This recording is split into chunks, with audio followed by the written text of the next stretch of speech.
On a fog-choked night in Providence, a former Navy SEAL limped through a silent container yard and heard a sound so small it almost didn't exist. One scrape, then nothing. Around the corner, a battered German shepherd stood like a shield in the dark, guarding a torn box and a secret someone wanted buried. He brought the dog home, thinking the danger was over. But by morning, a note appeared on his windshield. Return the goods. A polished trainer with donation plaques smiled too easily. Cameras watched too closely. And a locked corridor hid sounds that were cut off too fast. Then the storm hit. The city went half dark. And in the chaos, the one dog he trusted most was taken. Now the only clue leads to a warehouse near the rails, where the truth waits behind metal bars. If this story pulls you in, share it with someone who loves animals. Comment below where you think the trap is set, and subscribe for more rescue stories that prove kindness can be stronger than cruelty. Fog at the harbor. Cold Atlantic fog rolled in over Providence, turning streetlights into soft halos. The wind carried salt and rust. Somewhere beyond the docks, metal groaned like an old ship remembering storms. Jack Mercer worked nights because nights asked fewer questions. He stood near the edge of a container yard, posture steady, shoulders wide under a thigh-length navy winter coat. The red and black flannel beneath it showed at the collar when the wind tugged the fabric. Faded jeans, brown low-cut leather boots. Practical, familiar. The kind of uniform a man built when he was trying to stay invisible. He looked like 40 on paper, but his face carried extra miles. Angular lines, a square jaw, a straight nose, a slightly high forehead, a neatly trimmed beard with a few gray strands at the temples. His dark brown eyes were warm when they could be, sharp when they needed to be. The left knee always reminded him of the past. Not with drama, just with a stiff hitch in his gait that never fully left. Beside him sat Ranger, a 5-year-old German shepherd, black and tan coat catching the faint glow of the yard lights. Upright ears, amber-brown eyes that missed nothing. Ranger did not bark. Ranger watched. A simple vest sat on Ranger's chest with a clear patch that read, "Service Dog, Do Not Pet," the words almost too bright against the night. Jack did not call Ranger a hero out loud, but he treated Ranger like one. Quiet respect, clear boundaries, a trust earned, not demanded. The job was simple. Walk the perimeter, check locks, report anything off. The kind of work that suited Jack's mind because it moved in patterns. He could scan shadows and measure distance without thinking about it. The problem was that thinking came back anyway. The fog made the world smaller. It pressed close to the chain-link fences and stacked containers, swallowing sound, blurring the far end of the lot into a gray wall. Jack's breath came out in short white ghosts. Then he heard it. Not a shout, not glass breaking, just a faint scraping, like nails dragging over concrete, followed by a silence so complete it felt intentional. Jack froze. Ranger's ears lifted higher. Ranger's head turned toward the sound, body still, eyes narrowing. No growl, no noise, just a shift in attention that told Jack everything he needed to know. Jack moved with control, not haste. The left knee complained as he stepped over a puddle, but he kept his weight balanced, kept his hands visible, kept the flashlight low. He followed the sound toward an older warehouse wall where the yard lights thinned out and the fog thickened. The corner was wrong. Too quiet. Too tucked away. Ranger walked at Jack's side, close enough to touch, far enough to work. The dog's gaze swept the dark like a radar that never got tired. Another scrape. Softer this time. A desperate sound that tried to hide. Jack rounded the corner. A German shepherd stood there, half swallowed by shadow, pressed against the wall as if the concrete could protect it. The dog's coat was black and tan like Ranger's, but duller, dirtier. The ribs showed faintly under the fur. The neck looked raw, as if a rope or a harsh collar had been pulled too long. The dog's stance was not aggressive. It was defensive, a shield. In front of the dog sat a torn cardboard box, damp at the corners, tucked into the narrow space between the warehouse and a stack of pallets. A sour, old milk smell hung in the air, mixed with cold dust. Jack felt something tighten behind his ribs. Not anger yet, something older. The feeling of finding someone abandoned and knowing the world had kept moving. Ranger stopped and waited, calm, controlled, watching the other dog with focused eyes. The abandoned dog stared at Jack. The eyes were amber too. Smart. Scared. The dog did not bark, did not lunge. The dog held the line, as if stepping away from that box would be a betrayal. Jack did not advance. He crouched down slowly, careful with the knee, careful with his hands. He turned his body slightly sideways, less threatening. He let the dog see his palms. "It's okay," he said, voice low. Not a command, not a promise he could not keep. Just a sound meant to soften the air. The dog flinched when Jack's coat rustled. A tiny recoil, like the dog expected punishment from noise alone. Jack swallowed. He reached into his pocket, pulled out a small packet of food he kept for Ranger, and placed it on the ground. Not close to the dog. Close enough to be noticed, far enough to be safe. He slid it across the concrete with 2 fingers, then pulled his hand back and stayed still. The dog's nostrils moved. The dog's body trembled once, almost invisible, like a shiver that tried to pretend it didn't exist. Still, the dog did not leave the box. Jack's mind ran through possibilities. Someone dumped the dog here. Someone tied the dog, left marks on the neck. Someone thought a warehouse corner was an acceptable grave. He looked at the cardboard box again. A scrap of dirty blanket. A few pale stains. No movement inside, but the way the dog guarded it told Jack it mattered. If there had been puppies, they were gone now. Taken or lost. Either answer made his jaw harden. Ranger shifted closer to Jack, body steady, eyes locked on the abandoned dog. Ranger's calm was a kind of language. No threat, no panic. A quiet statement that said, "You are not alone in this moment." Jack waited. He let the fog breathe. Let the dog decide. The abandoned dog took 1 step forward, then stopped. The eyes flicked to Jack's hands. The dog's gaze checked Ranger, too, measuring danger like a math problem. Jack stayed still. After a long moment, the dog lowered its head, grabbed the packet, and retreated back to the box. Fast, silent, as if the world might snatch the food away for daring to accept it.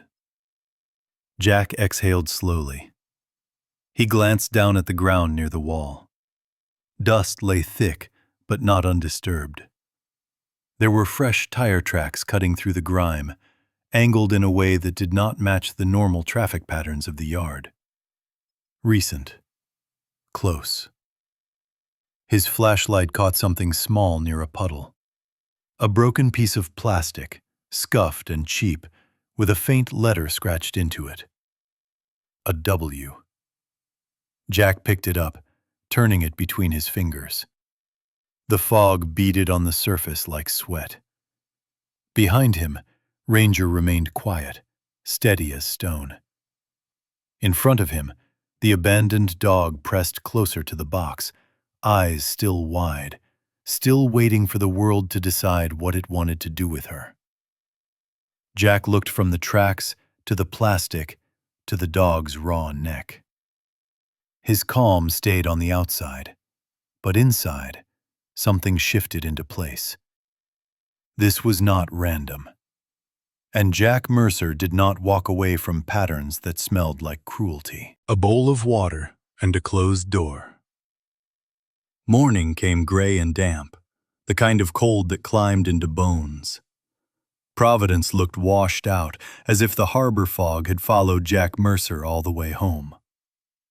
Jack's apartment was small, quiet, and clean in a way that felt practiced.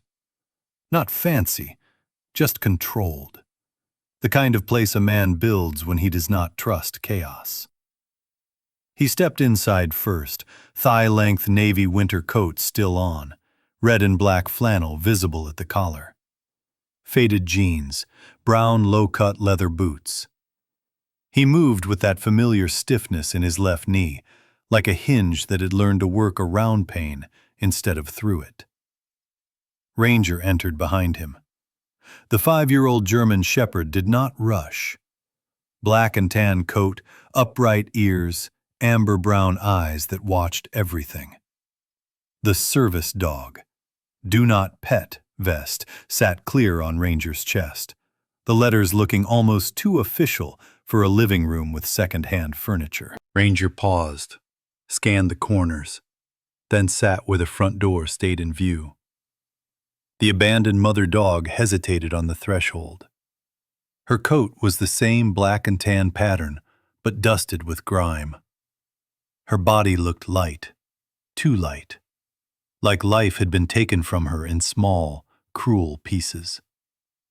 The raw marks around her neck pulled at Jack's attention every time he looked up. Her eyes were sharp, but tired. She did not whine. She did not ask. She waited, ready to bolt if hands moved too fast. Jack kept his voice low. "You're safe here." He did not reach for her. He did not try to touch her head like a movie hero. He remembered how fear worked. Fear was a locked door. Kindness could knock. Kindness could wait.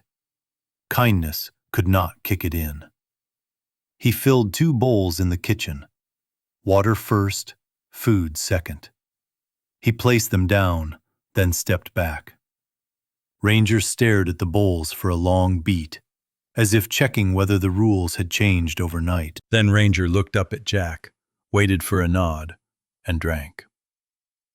When Ranger finished, Ranger nudged the bowl a few inches toward the wall, neat and quiet, like putting equipment away after a job.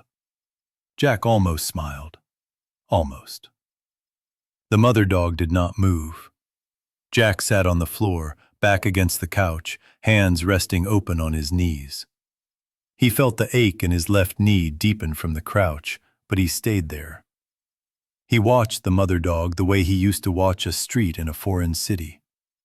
Patient, alert, not forcing the moment.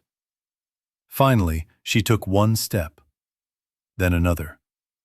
Her eyes never left his hands. She drank fast, then retreated to the far side of the room, close to the wall, as if walls could stand guard for her. She curled her body tight, but her head stayed up. No sleep. Not yet.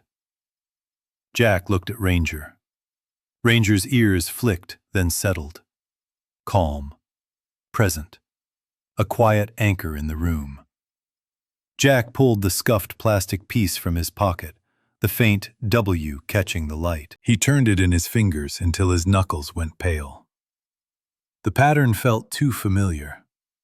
Not the letter, not the fog, not even the warehouse corner.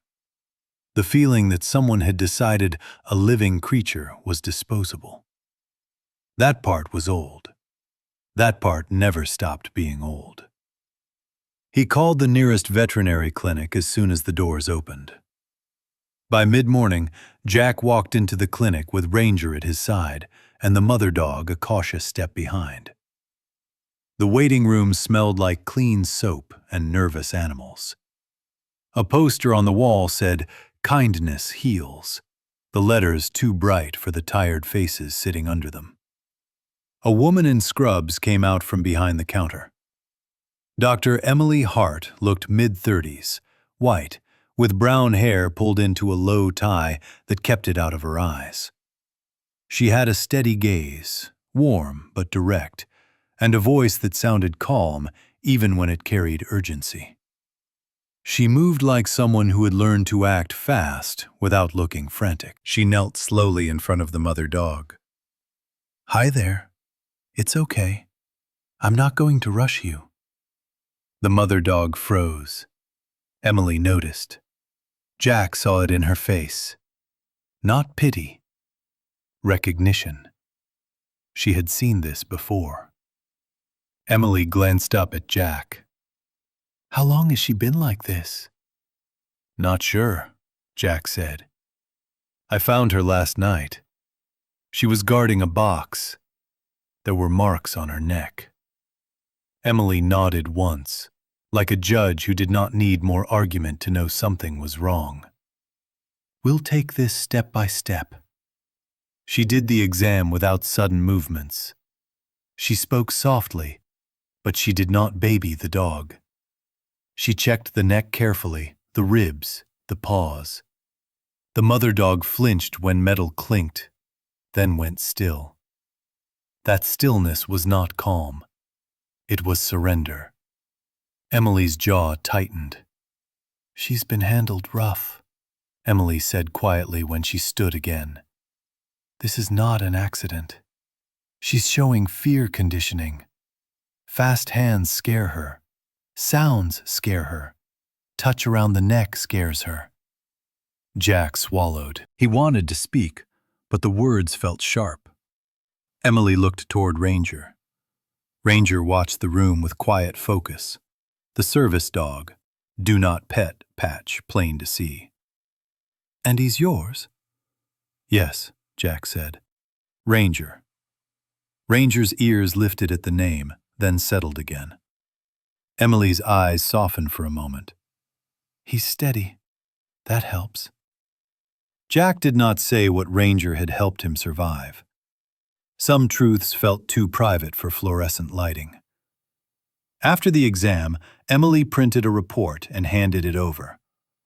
"If you go to the police, this will matter." "I am going," Jack said. He did not hesitate. That surprised him.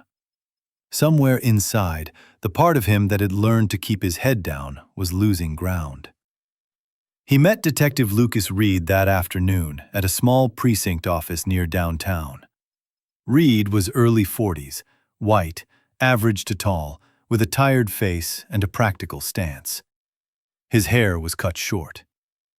There were faint shadows under his eyes, the kind you got from too many long cases and too little sleep. His voice was level, not cold, but not easily moved. Reed listened as Jack laid the scuffed plastic piece on the desk, the faint W facing up. Jack added Emily's report. Reed tapped the paper once. "This helps, but a letter on plastic isn't a case. Not yet." Jack kept his tone even. "It's a start." Reed looked at Jack's posture, the controlled stillness, the stiff leg. Then he looked at Ranger sitting by Jack's boots, quiet and alert. Reed's expression shifted a fraction, like he understood this was not a man chasing drama. "Who do you think did it?" Reed asked. "I don't know," Jack said, "but it wasn't random." Reed leaned back. "There's a trainer west of the city, Caleb Wynn. Big reputation, donations, photo ops. Good lawyers. Jack felt his stomach drop, not from fear, but from the way the name landed, like a clue clicking into place before the mind could explain it. When Reed said West, the mother dog, waiting outside the office with Emily's clinic leash, stiffened so hard it looked like she had turned to stone. Her ears pinned back. Her eyes went flat. Ranger stood up without a sound, stepping between her and the hallway. Not threatening, just present. Jack saw it. Ranger saw it. Reed saw it. Reed's voice lowered. That reaction doesn't happen for no reason. Jack nodded once. Exactly. As Jack walked back to his truck later, dusk starting to fall, Ranger at heel, the cold wind cutting down the street, he noticed something tucked under the windshield wiper. A plain white note. No signature, no stamp. 4 words printed in hard block letters. Return the goods. Jack's hands stayed steady, but his pulse jumped. Ranger did not bark. Ranger just stared at the street like it had turned into a map. Jack folded the note and put it in his pocket. He looked up at the gray sky, then down at his stiff left leg, then at the 2 dogs depending on him to understand what came next. Jack Mercer had survived storms. Now he had to decide what kind of man he would be when the storm wore a human face. The polite man behind the cameras. A thin rain fell over Providence, tapping windows like impatient fingers. The sky stayed low and steel gray, and the streets shone as if the city had been freshly varnished for trouble. Jack Mercer wore the same outfit as always, the one that kept him steady. Thigh-length navy winter coat, red and black flannel underneath, faded jeans, brown low-cut leather boots.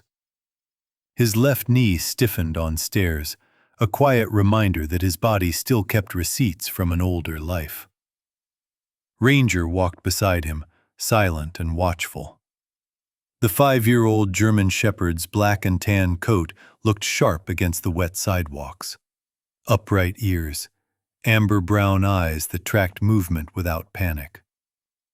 Across Ranger's chest, the vest patch read, "Service dog, do not pet." Bright letters in a world that liked to touch what it should not. Detective Lucas Reed met Jack outside a tidy building west of the city. The sign out front was tasteful, designed to suggest safety and professionalism. Rehabilitation, training, behavior support. Reed's face looked more tired than yesterday, but his voice stayed even. "Remember," Reed said, "we are walking in the front door. No hero stuff." Jack did not argue. He understood the rules. He also understood how people like Caleb Wynn used rules as armor. Inside, the lobby smelled like disinfectant and citrus. Too clean. Too polished. The walls held framed photos of smiling families with well-groomed dogs. A donation plaque hung near the reception desk, engraved with names and large numbers. A receptionist greeted them with practiced warmth. Behind her smile, her eyes flicked once to Ranger's vest, then back to Jack's face. She looked young, neat, and careful, like someone trained to never say the wrong thing. "Mr. Wynn is expecting you," she said. Jack did not like that. They were led down a hallway that looked like a brochure. Fresh paint, soft lighting, soundproof doors. Even the silence felt curated. Caleb Wynn stepped out to meet them. He was mid-40s, white, and dressed like a man who wanted to be trusted on sight. Dark hair combed neatly back, clean, expensive coat, light shirt, shoes that never seemed to touch mud. His smile came fast and smooth, the kind that made people relax before they knew why. His eyes were different, not cruel on the surface, just cold in a measured way, like a man who enjoyed watching others guess. "Detective Reed," Wynne said, shaking hands. "And you must be Jack Mercer." Jack felt a small jolt. He had not introduced himself. Wynne's gaze dropped to Ranger, then returned to Jack. "Service dog. Good. I respect discipline." Jack kept his expression calm. Inside, his mind started building a list. "How can I help you, gentlemen?" Wynne asked. Reed stayed in front, voice polite. "We're following up on a report. A dog found near the harbor. Signs of neglect. We're asking questions." Wynne's smile did not change. "People abandon animals every day. It's tragic. We do what we can. I donate to shelters. I take the hard cases no one wants." Jack listened to the words and watched the body. Wynne spoke like a man reading his own press release. Hands relaxed, shoulders open. But his feet were angled toward the hallway behind him, as if his real attention lived elsewhere.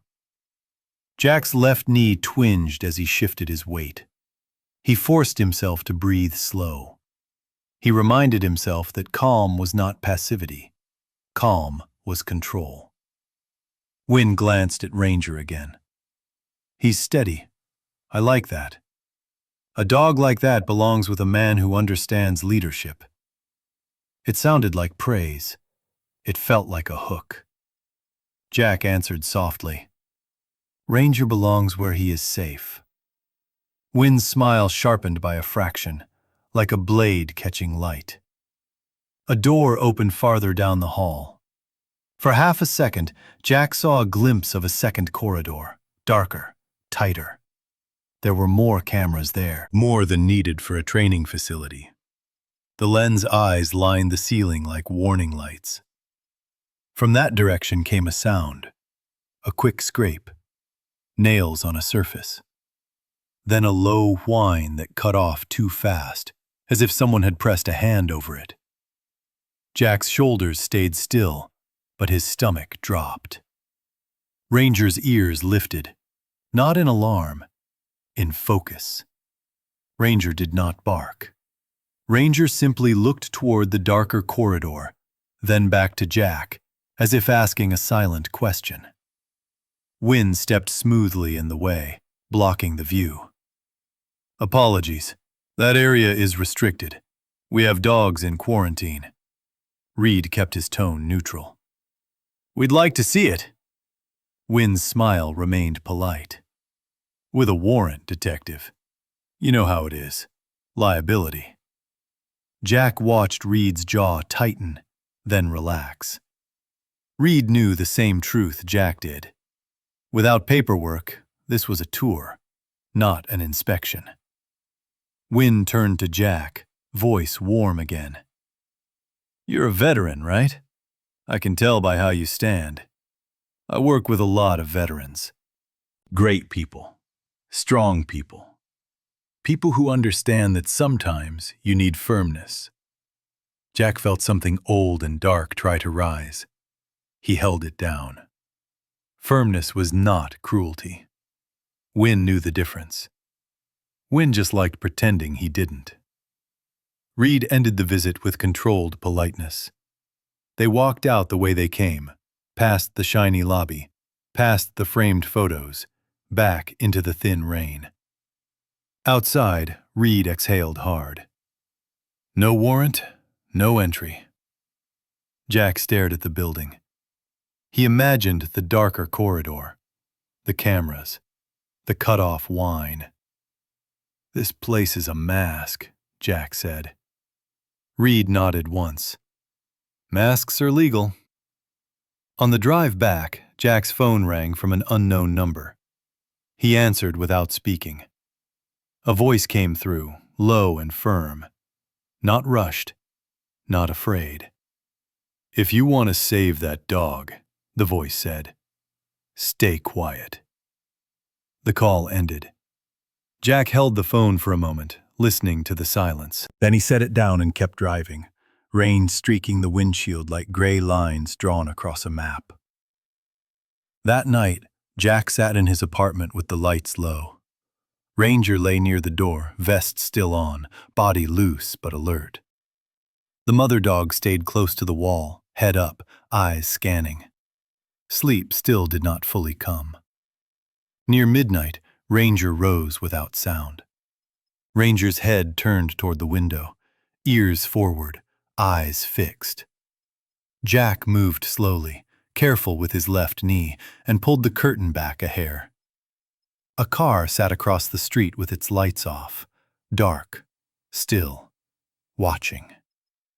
Jack's pulse stayed even, but his thoughts tightened. The note, the call, now the car. He texted Reed one word: now. Reed arrived fast, too fast for someone who was not taking this seriously. When Reed's cruiser turned the corner, the parked car rolled away like it had never been there. Reed looked up and down the street, then up at Jack. "They're not subtle." "No," Jack said. "They're confident." A message buzzed on Jack's phone before he could say more. Dr. Emily Hart. She had sent a photo of Ranger's neck, taken at the clinic under bright light. A faint marking, almost invisible unless you knew where to look. Emily's text followed. "That looks like an ownership mark. If Wynn knows Ranger is with you, he will not stop." Jack read it twice. He looked down at Ranger, who stared back like a steady oath. Jack did not feel heroic. He felt cornered. And in that tight space, he understood something with clean clarity. The polite man behind the cameras had already chosen war. Now Jack Mercer had to choose how to fight it. The storm and the trap. A coastal storm hit Providence hard, slamming rain sideways and shaking the windows like a warning. Power flickered across neighborhoods. The harbor lights blurred into smeared gold, and the night felt wide enough for anything to disappear. Jack Mercer did not sleep. He sat at his kitchen table with his navy winter coat still on, red and black flannel showing at the throat, as if taking the coat off might invite weakness. Faded jeans, brown low-cut leather boots. The left knee throbbed with the kind of pain that came from old damage and new tension stacked together. Ranger lay near the front door, vest still on, the patch plain in the dim light. Service dog.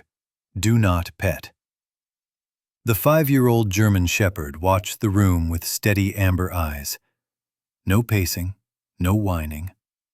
Ranger's calm was a weight in the air, holding the night down so it didn't float away. The mother dog stayed tucked along the wall. She had eaten more today, drank more. She had even dozed for a handful of minutes, then woke with her head snapping up as if sleep was a betrayal.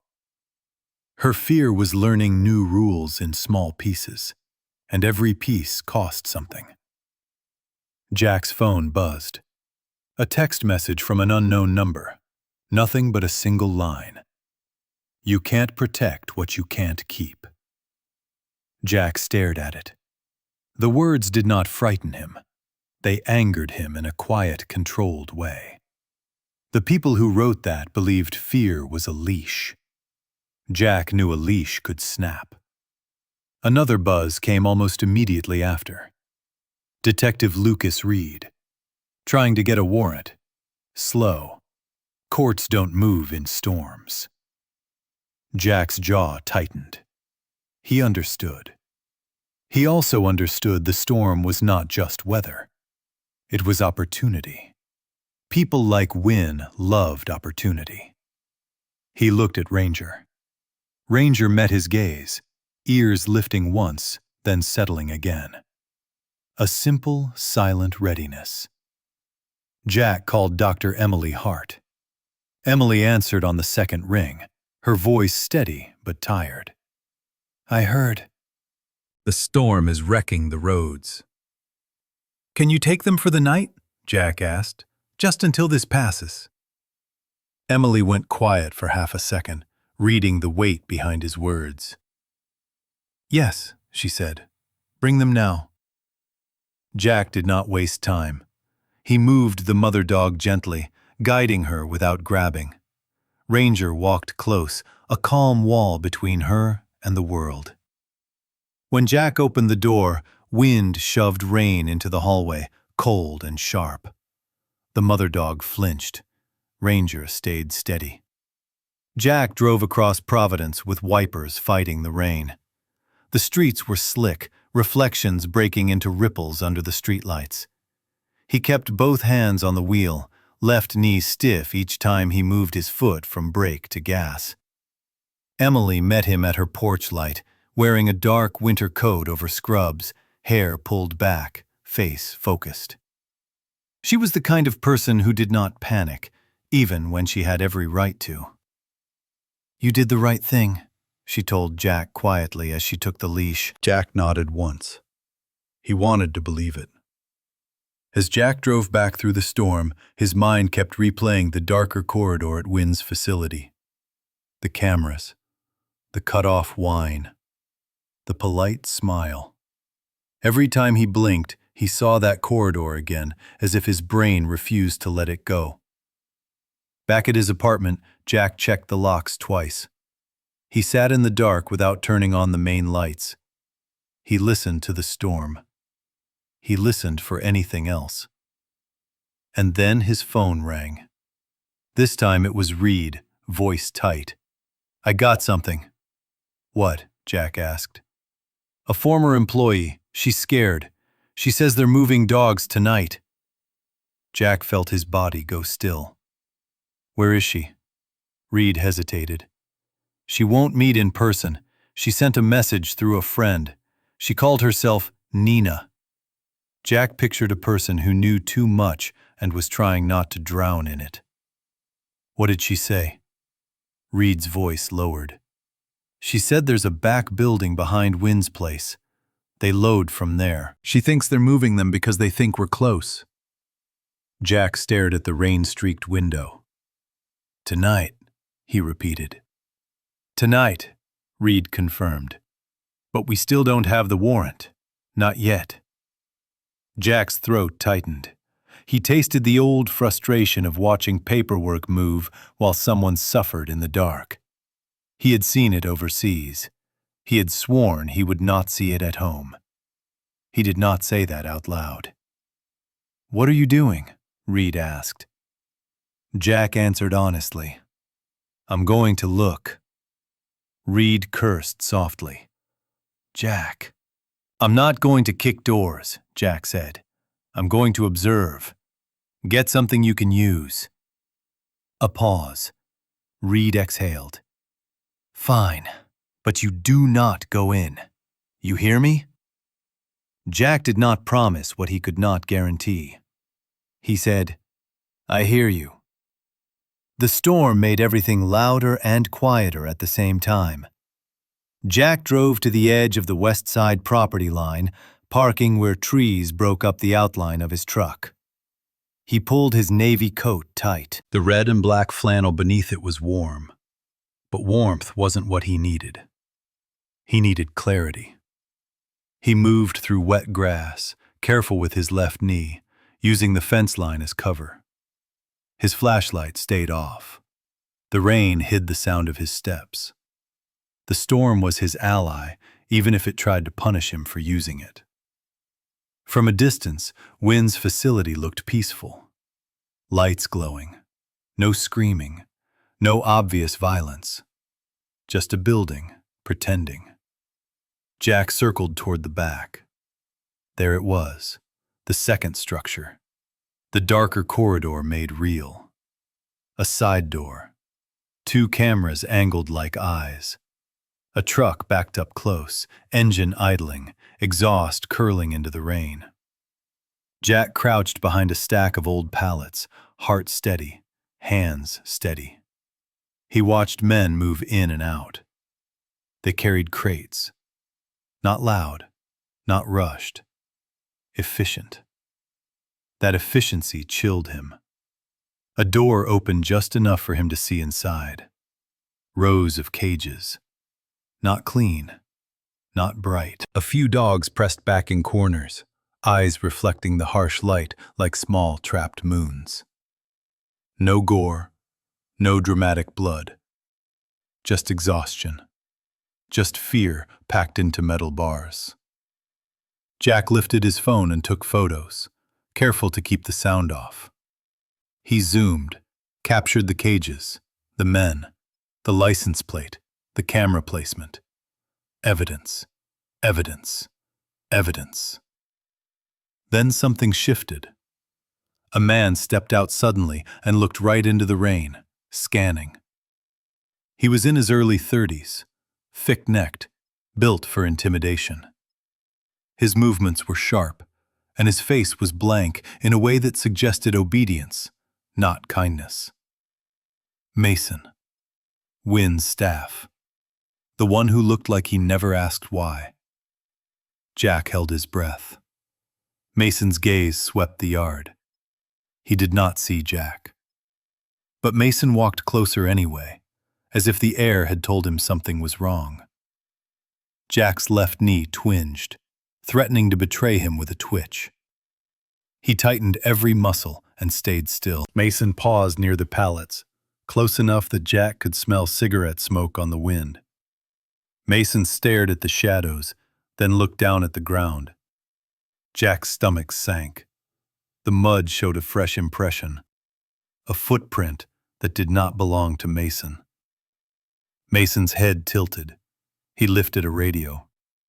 Jack moved, not running, sliding back, shifting to a new angle, keeping the fence line between them. Rain slapped his face. His knee protested, but he forced it to cooperate. He could not afford to limp loudly. A shout cut through the storm, not alarmed yet, questioning, testing. Jack did not answer. He vanished into the rain the way the storm wanted him to. He got to his truck and drove fast without being reckless. The wipers screamed. His hands stayed steady. He sent Reed the photos from his phone with a short message. Back building, cages, truck, plate, staff. They're moving dogs now. Reed replied almost instantly. Stay put, I'm moving. Jack's phone buzzed again. This time, it was Emily. Her text was short. Someone tried your door. Jack's blood went cold. Then another message, seconds later. They took him. Ranger is gone. For a moment, the storm disappeared. The world narrowed to the space behind Jack's ribs where grief and rage lived side by side. Ranger. Quiet Ranger. Steady Ranger. The dog who had kept Jack anchored when the past tried to pull him under. Jack pulled to the side of the road, hazard lights blinking in the rain. He stared at the steering wheel like it might tell him what to do. Then he remembered the mother dog's frozen fear. The note, the call, the cameras, the trap. Wynn had not been fighting for victory. Wynn had been fighting for control. Jack's hands tightened until his knuckles went white. His breath came slow, measured, like a man preparing for something he did not want but would not refuse. He typed one reply to Emily. Lock everything. Stay inside. I'm coming. Then he turned the truck around into the storm. Because Jack Mercer had made a promise without speaking it. No one left behind. Not again. No one left behind. The storm eased into a cold, steady drizzle. Wet streets reflected red traffic lights like warning flares. In the distance, a freight horn moaned near the rail yards, long and lonely, as if the city itself was calling for help. Jack Mercer drove with both hands locked on the wheel, his jaw set, his left knee stiff every time he shifted. The navy winter coat stayed on. The red and black flannel at his collar felt like a reminder of who he was when the world tried to shake him loose. Faded jeans, brown low-cut leather boots. A man built of restraint, now forced into motion. He did not feel brave. He felt responsible. At Emily Hart's house, the porch light burned like a small lighthouse.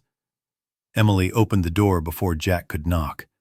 She looked mid-30s, hair pulled back, dark winter coat over scrubs, eyes steady even while fear tried to climb into her throat.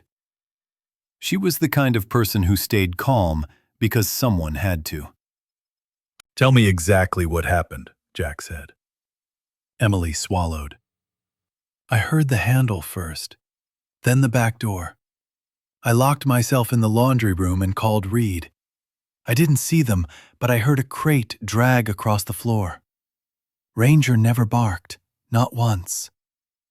That last part hit Jack harder than the rest. Ranger's silence was not weakness. It was discipline. It was trust. Ranger had learned to save energy for the moment it mattered. Whoever took him did not understand what they were stealing. The mother dog stood near Emily's hallway wall, rigid, ears pinned. Fear made her small. Still, she did not run. She watched Jack like he was the only fixed point in a world that kept shifting. Jack crouched slowly, careful with his knee, keeping his hands open. "We're getting him back," he said. Not loud, not dramatic, just solid. Emily's voice dropped. "Jack, if you go alone—" "I'm not going alone," Jack said. His phone buzzed. Detective Lucas Reed. "I'm on my way. Stay there." Reed arrived minutes later, rain shining on his dark coat. Early 40s, tired eyes, practical posture. He looked like a man who had seen too many bad endings and still showed up anyway. His gaze moved from Jack to Emily to the mother dog, then back to Jack. "Tell me you didn't do anything stupid," Reed said. Jack met his eyes. "I got photos, plate, cages, staff. I sent them." Reed's jaw tightened. "Good, that helps. But when moving Ranger is a different move. That's personal." "It's control," Jack said. Reed nodded once, like he hated agreeing. "I pulled traffic cams and rail yard camera angles. There's a warehouse near the tracks, old loading bay. Private lease through a shell company. Same pattern as Wynn's donations paperwork." Jack felt the pieces click into place with an ugly clarity. Providence did not have many places where a truck could hide in bad weather and still move quickly. The rail yard area was perfect. Loud enough to cover sound, empty enough to avoid witnesses. Emily stepped forward. "If you find him, bring him to me first." Jack looked at her, then at the mother dog. He could feel the shape of the promise taking form in his chest. This was not just about Ranger. This was about every creature that learned the world only hurt. Reed spoke into his radio. "We have enough for a warrant and probable cause. Units are staging." Jack heard the words and felt something loosen inside him. Not relief. Not yet. More like permission. Permission to finish what he had started without becoming the kind of man Wynn expected him to be. They drove out together. The rail yard sat under a low sky, the air heavy with damp metal and the smell of oil. A long warehouse crouched beside the tracks, windows dark, roof sagging in places. The place looked forgotten, which meant it could hide almost anything. Reed parked down the block, keeping distance. "We wait for the team," he said. Jack nodded, but his eyes stayed on the building. He saw a side door with a light above it. He saw a camera mounted high, angled down like a stair. He saw movement behind a torn curtain in a window. The storm had softened, but Jack's pulse stayed steady. Calm was not the absence of fear. Calm was the decision to act anyway, without losing yourself. A few unmarked vehicles rolled in quietly. Officers moved with purpose, not panic. Reed spoke to them in short, controlled phrases. Jack did not listen to every word. Jack listened for the world behind the words. Then the warehouse side door opened. Caleb Wynn stepped out. He looked polished even here, mid-40s, neat hair, expensive coat, a face built for charity galas and camera flashes. His smile was still present, but it had thinned. His eyes were the same cold calculation Jack remembered.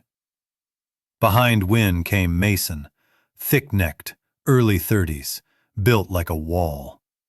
Blank expression, loyal to whoever fed him. And then, from the shadows inside, Jack saw him. Ranger. The 5-year-old German shepherd stood behind a metal barrier, black and tan coat dulled by grime, amber-brown eyes steady despite everything. The service dog, "Do not pet" vest was still on, but twisted slightly, as if someone had grabbed it and failed to understand what it meant. Ranger did not bark. Ranger did not lunge. Ranger watched Jack with the kind of focus that felt like a hand on Jack's shoulder. Jack's throat tightened. For a moment, he was back in another life, in another storm, watching a teammate trapped behind bad decisions made by men in clean offices. The difference now was that Jack could move. Wynn's gaze swept the yard, then landed on Jack. Wynn smiled like he had been waiting. "You should have listened," Wynn called, voice calm and almost friendly. Jack took one step forward, then stopped. His hands stayed low. His voice stayed even. "This ends tonight." Wynn's smile twitched. "You don't understand discipline." Jack's eyes flicked to Ranger, then back. "Discipline isn't fear." Reed's voice cut through the air. "Caleb Wynn, you are under arrest. Step away from the dog." Wynn's face shifted, the polished mask cracking at the edges. Mason took a half step, uncertain, like a man deciding whether loyalty was worth prison. Then the officers moved. It happened fast, but not chaotic. Wynn tried to retreat. Mason hesitated. Reed's team closed in, firm and controlled. No wild struggle. No dramatics. Just consequences arriving. Jack kept his eyes on Ranger. A gate clanged open. An officer called softly, "Easy, boy." Ranger stepped forward. Not running, not scrambling. Walking straight to Jack like a line drawn between them. Jack knelt, pain flashing in his left knee, and held out his hand. Ranger pressed his nose into Jack's palm, then leaned his weight in, just enough to say, "I'm here. I made it. I trusted you to come." Jack did not cry. He felt close to it. But what rose first was something steadier than tears. Relief. Behind him, the mother dog appeared with Emily, who had arrived with Reed's call. The mother dog froze when she saw the warehouse, then took one step. Her eyes locked on Ranger. Something in her softened, not into safety yet, but into hope. Emily's voice trembled once. "You did it." Jack stood slowly, knee stiff. Ranger pressed close. The storm air felt cleaner, even though nothing had changed except the truth finally being seen. Reed approached, rain on his lashes. "Wynn's done," he said, "and we're getting the rest of them out." Jack looked at the warehouse door, then at Ranger, then at the mother dog. He did not feel like a hero. He felt like a man who finally kept his promise. That night in Providence, the storm did not stop because someone was strong. It stopped because someone refused to look away. Sometimes the miracle is not thunder or light from the sky. Sometimes the miracle is a steady heart that keeps walking when fear says, "Go home." Jack did what many people only wish they would do. Jack chose protection over comfort. Ranger chose trust again, even after learning what cruelty feels like. And that kind of trust, rebuilt in the dark, feels like the gentle hand of God guiding two souls back to each other. In everyday life, most of us are not chasing criminals through warehouses. But we all face smaller moments that ask the same question. When a neighbor needs help, when someone is lonely, when we see something unfair, when a frightened animal crosses our path. Faith is not only what we say on Sunday. Faith is what we do on Tuesday night when nobody is watching. If this story touched you, please share it with someone who needs hope today. Comment below and tell us, have you ever seen a moment that felt like God's timing, right when you needed it most? And don't forget to subscribe for more stories of love, courage, and second chances. May God bless you and your family, keep you safe, and lead you to the next miracle you don't even see coming yet.